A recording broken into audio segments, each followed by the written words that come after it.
Welcome, everyone. Little Cheddar here from Outer Points Productions. I am joined in the booth by Mr. Patrick Racette for the Behind the Cueball interview. Let's find out a little bit about who the invisible man is over here. He's wearing a green shirt behind in front of my green screen, so that's always a good time. Say hello, Patrick. How you doing, everybody? I'm glad to be here. Tell us a little bit about yourself, if you don't mind. Well, I currently live and grew up in the Upper Peninsula, right about here. I haven't always been just a floating head and arms, but apparently that's where we're at today. So, Patrick, you've actually played in 2 rounds now in the Ultimate 10 Ball, but you also came down for the High Roller Tournament a couple of months back as well. So this is not your first rodeo here. In being a quarterfinals match, this has got to be pretty exciting. Hopefully, we might be seeing you in the semifinals. So I sure hope so. Tell us a little bit about how'd you ever get started in this game in the first place? Well, as far back as I remember, when I was just a little kid, I think I was over at one of my aunt's houses, and in her basement she had a pool table, and I remember that I was just fascinated with that, and I began like throwing the balls in the holes and just playing around with that. And then a little bit later in life, my best friend, pretty much my whole life, his dad built kind of a man cave in the back of his garage.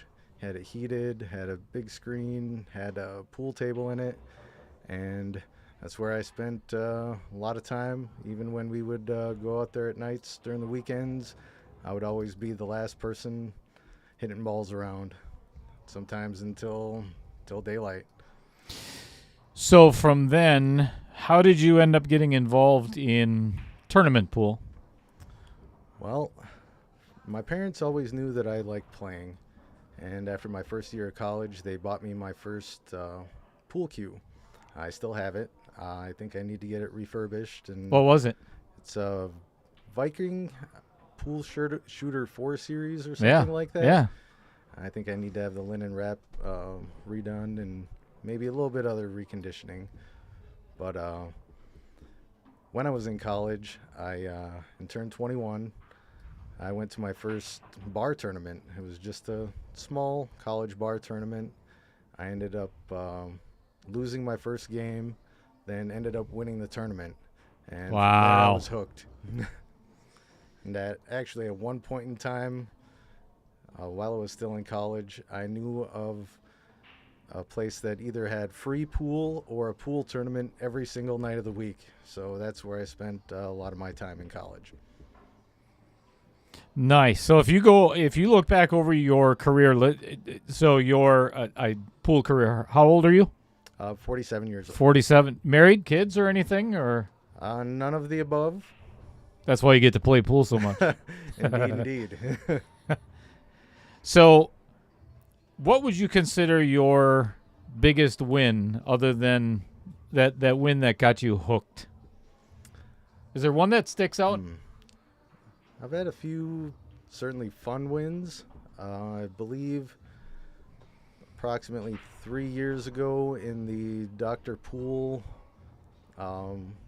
finals, singles finals, I won the 8-ball singles, and I think I went undefeated in that tournament. That was pretty fun. Congratulations. Thank you. So what would you say, if you look back on, I guess, the way that you shoot now, what is your biggest strength of your game? I'd like to think that my ability to analyze the table is probably one of my biggest assets. Obviously, since I'm not a pro, I could use a little improvement in just about every facet of the game. Yeah, we all could. Oh, yeah. Mm-hmm. But I think that's pretty much it. And I think you might have seen that if you watched my last shootout, 6-ball shootout. And, yeah, I was against surprised. Vincent Didio, right? Yes, sir. Yeah. And I like Vince. I actually played against him a few years back in the CSI 10 ball tournament. That was actually my first 10 ball tournament that I had, big 10 ball tournament that I'd ever played in. All right. So, obviously, the other side of the coin, what would you say is your biggest weakness in your game, other than the 6-ball shootout? Well, when I was still in college and still kind of learning how to play safeties and when to play safeties, one of my mentors told me I was always a crazy driver. I would kind of like to just make the ball and not worry about where the cue ball was. So I'd say that's something I need to work on probably the most is my cue ball control. Okay. Yeah, I think that's probably true with a lot of amateurs, without a doubt. So, and I know some of these questions can be it's not easy to answer, but if you can go back through all the matches you've played in your life, if you could have a rematch with one player that maybe you thought you could beat but didn't, is there one that stands out that you'd really want to get back at him? Well, I don't really want to throw anyone under the bus here. Oh, I would. You don't have to if you don't want to. I might want that final match that I played in the high roller tournament back against Ryan Whitens. Oh, yeah. I see you, Ryan. And I'll see you tomorrow night. Also a fellow Youper. Yes, sir. So he's a good guy, too. I yeah. really like playing against him. I met a lot of really good people playing pool.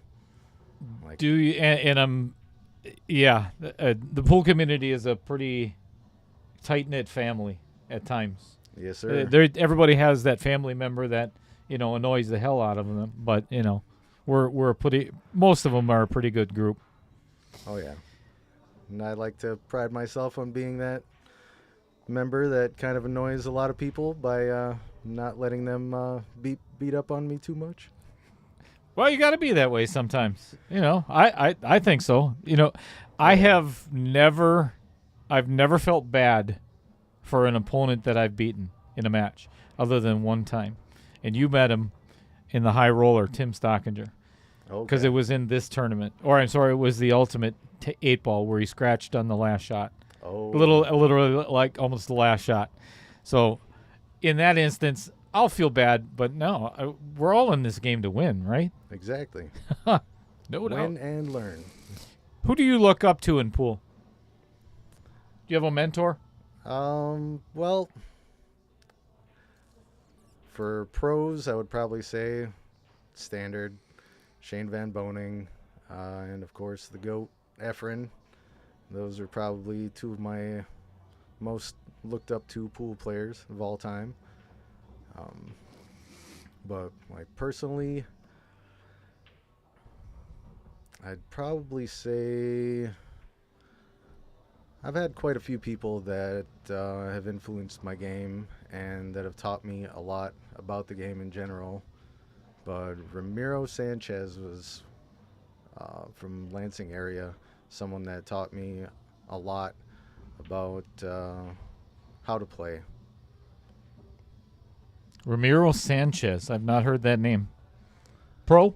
No. I think he might have done fairly well in Vegas a couple times in amateur tournaments. But he's someone that I spent a lot of time playing with while I was in college. Okay. Very nice. So, is there any goals that you're chasing over the next year or so? If I had this interview with you a year from now, where would you want to be with your game of pool? Well, I'd really like to get my Fargo back up to over 600. I was over 600 at one point, but I had a bad year, and that dropped considerably lower than I wanted it to. But my immediate goal was to try to get back to 600 by the time I hit 1,000 games of robustness, And time is running out. I only have about 14 more games left to do Oh, that. really? I see that as somewhat unachievable right now. 986 games in there already? Yeah. It's amazing Yes, how sir. fast it goes. Oh, yeah. Well, as always, Patrick, I thank you very much for sitting in with me. And is there – I was going to ask you, too. Do you get nervous before matches at all, or is this more nervous than being out on the table? This is a little more different for me than playing, so Different. I like that. so I'd say that I don't really have nerves, but normally when I do, I use that as fuel to focus. I like it. Well, I wish you all the best of luck in the rest of today's match. Thank you very much, And sir. if you do end up in the semifinals, obviously we're going to be here again. So, Sounds good to me. all right. Thanks for stopping in. Much Thank you very appreciated. much, sir.